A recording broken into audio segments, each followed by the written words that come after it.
আসসালামু আলাইকুম, hello everyone, this is me Shekina. চলে আসলাম আমার রান্নাঘর থেকে। তো চলুন আজকে আমি কি রান্না করতেছি আপনাদের দেখাই। এই যে দেখুন, কাছে থেকে দেখাও। আজকে আমি রান্না করতেছি শোল মাছ দিয়ে, শাক দিয়ে, লাউ শাক। দেখুন কত ইয়ামি! শোল মাছের মাথা, তারপরে শোল মাছ, এগুলা দিয়ে শাক দিয়ে রান্না করতেছি। তো অনেক মজা। কে কে এটা পছন্দ করেন গাইস, অবশ্যই কমেন্ট করে জানাবেন। আচ্ছা, আমার এখন রান্না প্রায় শেষ। আমি হচ্ছে এখন একটু জিরা জিরা গুঁড়া দিয়ে দিব।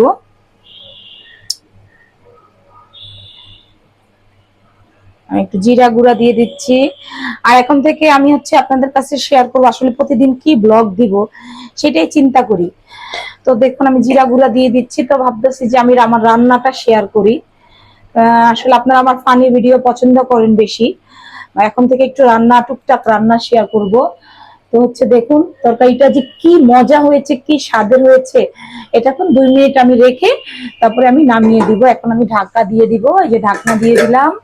তারপরে এই চুলায় হচ্ছে আমার হচ্ছে কি আছে দেখুন, করলা ভাজি। দেখুন কত মজার, একটু জুম করো, কত মজার করলা ভাজিটা দেখুন। আমার জামাই করলা ভাজি খেতে অনেক পছন্দ করে।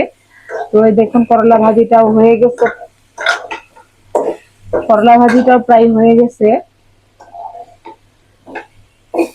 দেখুন করলা ভাজিতে আমি হালকা একটু হলুদ দেই আর কাঁচা মরিচ দেই। আর করলা ভাজি হচ্ছে তিতা লাগবে না, আপনি হচ্ছে কাটার সময় একটু লবণ দিয়ে মাখিয়ে রাখবেন, তারপরে ধুয়ে ফেলবেন। 10-15 মিনিট রেখে দিবেন আর কম নাড়বেন। করলা ভাজিটা এখনো হয় নাই। দেখুন কত সুন্দর, মাশাআল্লাহ, কত সুন্দর লাগতেছে। তারপরে হচ্ছে এটা ঢেকে দিলাম। আর গাছ এখানে রান্না করেছি আমি ডাল পাতুরি। ডাল পাতুরি দেখুন খুবই মজাদার। এই যে দেখুন ডালটা, ডাল, ঘন ডাল, ভাত দিয়ে খেতে খুবই মজা লাগে। দেখুন ডাল পাতুরি। তো কার কার ডাল পাতুরি মজা লাগে অবশ্যই কমেন্ট করে জানাবেন। ঘন ডাল। এখন তরকারি, ভাজি, ডাল সব দেখালাম, ভাত দেখাবো না তা কি হয়? ও গাইস, ভাতটা আমি একটু ইয়া করি নেই, মানে ঠিকা থেকে উঠিয়েছি, এটা একটু ঝরা দেই নেই। যে এভাবে একটু ঝরা দিবেন, মানে নাড়া দিবেন, সরি, নাড়া দিবেন। দেখুন কত সুন্দর ঝরঝরা হয়ে গিয়েছে ভাতটা। এটা হচ্ছে নাজিসের চালের ভাত। তো করলা ভাজি দিয়ে গরম গরম ভাত খেতে খুবই মজা, খুবই স্বাদের গাইস।